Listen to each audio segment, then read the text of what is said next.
I don't believe you can have one without the other. You can have all the strategy in the world, but if you don't believe in yourself, you're not going to get to where you want to be. And you can be the most confident person and have, done all of the inner work. But if you haven't got a clear strategy for where you're going, again, you're not going to have a successful business. So those two, and we integrate the two so much so that they step into their own self-belief. They step into their own unlimited selves, knowing where they're going and knowing who they are.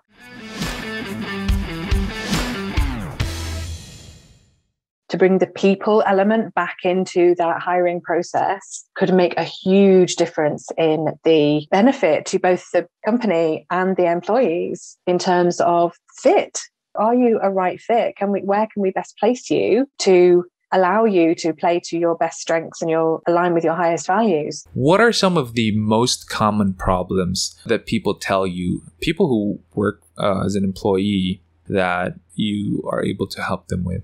A lot of the time, so it usually starts with team dynamics can often be an issue, and people not knowing how to best handle a dominant manager, for example, or an unmotivated team member. And what I always say to people in that respect is you can't control those other people's behaviors. What you can control is how you respond to those. And so I teach them tools and techniques to, allow them to get to know themselves better, so that they are then better equipped at handling all the different kinds of people. Another really key thing is their own self-belief and self-confidence, self-esteem, all of the rest of it that has probably been instrumental to the fact that they're still there. They're still somewhere that they maybe realize they shouldn't still be because they've been there for 10 years, 20 years, however long. And that comes down to their own sense of self-worth, their own sense of self-esteem, self-confidence to actually do something about it. And so we do a lot of work around that as well. We unlock all of those old stories that we carry around with us, or that I often refer to it like a backpack full of rocks. It's all our old bullshit stories from childhood, from experiences of the past that create our limiting beliefs, that create our fear-based behaviors. So I just help them unpack that rucksack, reframe those old stories, and they go away feeling a lot lighter. That's awesome. So it's mostly about coworkers. Now let's go to the business owners, because they come to you because they're stuck somewhere in their life, right? That's usually the case. What are some of the most common problems of business owners when they come to you and look for a solution? Lack of a clear strategy, overwhelm, and again, the lack of self-belief. And this is where me being a self-love advocate, because I really help them do so much work on themselves, they become unstoppable.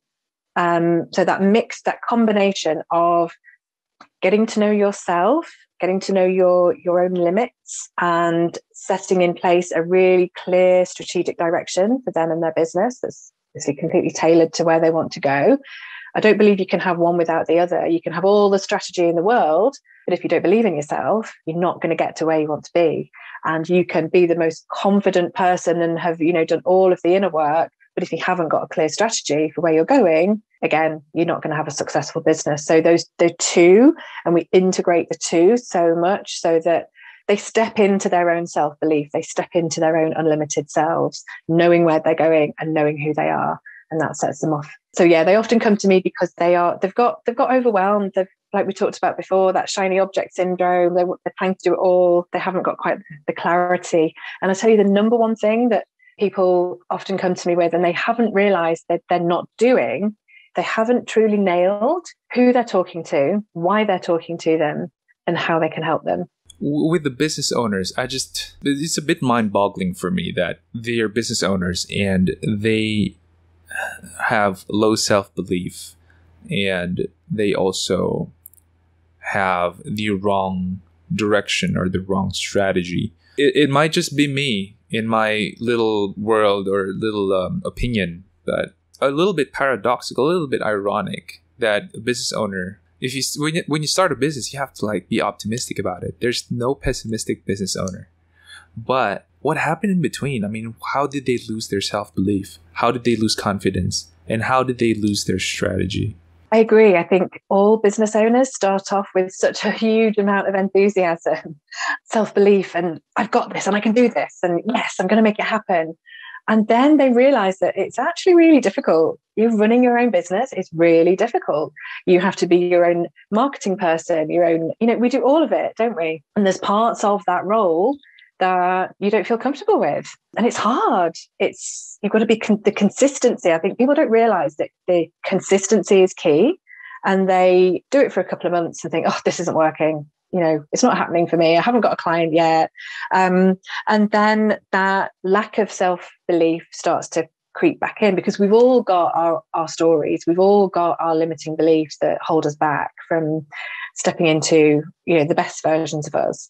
And I think, we start off with such enthusiasm and belief and passion, and it can all get overwhelming. It's all a bit, oh, I didn't realize this was so difficult, is what I hear a lot of the time. I didn't realize that I had to show up every day and that it's going to put all this work in. And what they don't realize is that, they're probably 2 inches from gold. And if they just keep going, they're going to hit the jackpot. And that's when so many business owners give up at that point. And that's what makes, successful business owners in that top 5% bracket, because they didn't give up. So I think there's a multitude of things. I think there's the overwhelm, the lack of self-belief kicks in, and that gets all a bit too much for them. Then they lose a sense of direction and where they're going. It's tough. It's tough to be a business owner. And there have been multiple times when I could have hired a coach, but I asked so many other people instead, who are not coaches, but are well-meaning. That also helps. I want to go back a little bit and talk about growth. You mentioned earlier that one of your values is growth. And growth, to me, is super important. And to a lot of young people today is also the same. Whenever we interview people, and SEO Hacker is one of those companies. We're one of those companies here in the Philippines where we have a paywall. We pay minimum wage when you start. And if you don't like it, that's fine. Go to the business centers that pay you better. But if you want to grow, this is the place for you to be. And we must be doing something right, because we've got 50 people inside. So growth is super important to us, because I want to learn from you. What are you doing today that continually helps you to grow in what you do and in your network of, you're a business person, you have to grow your network as well. What are some of the things you do? All along my own business journey, I have hired my own coach. I think that's really important. I have just this week, actually, really excited, started with a really high level business coach. And that is a 12-month program that I've started with her, which is going to be incredible. And I know that the growth I will have working with this particular coach is going to be amazing. And I do the work. I read a lot. I'm a perpetual self-learner. I always do sort of online courses to improve my own skills so that I can be a better coach for my clients. I am always journaling to, access my innermost thoughts. And I do the work. I do the deep inner work to help myself grow. Because if I'm not growing, how can I then help my clients to grow? Because you can only go as deep with your clients as you have been with yourself. And I truly believe that. And I truly believe that you can, when you commit a big financial investment in something like a 12-month coaching program, I have already leveled up my game. Some of my other coaching cohorts have said to me, Lou, I can already sense the difference in you, because I've committed, a significant sum of cash to up my game. You become the next level person by doing that. Not everyone's in a position to hire a coach or to do that, but I do believe that how can you expect people to invest in you if you're not willing to invest in yourself? That's 100% true. And now I'm wondering, what are some of your most favorite books that you would recommend for some of us to read? We're business owners, we're leaders, we're managers.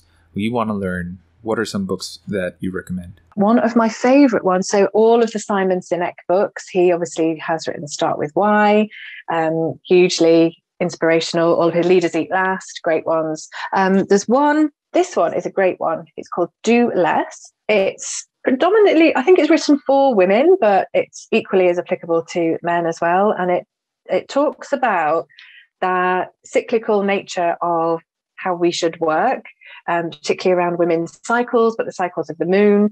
And that was really quite revolutionary, interesting for me. I think money mindset books really vital as well, so that we can charge our worth, so that we can release our stories around how we feel about money, so we can, receive money with ease, so that we can be the abundant people that we want to be.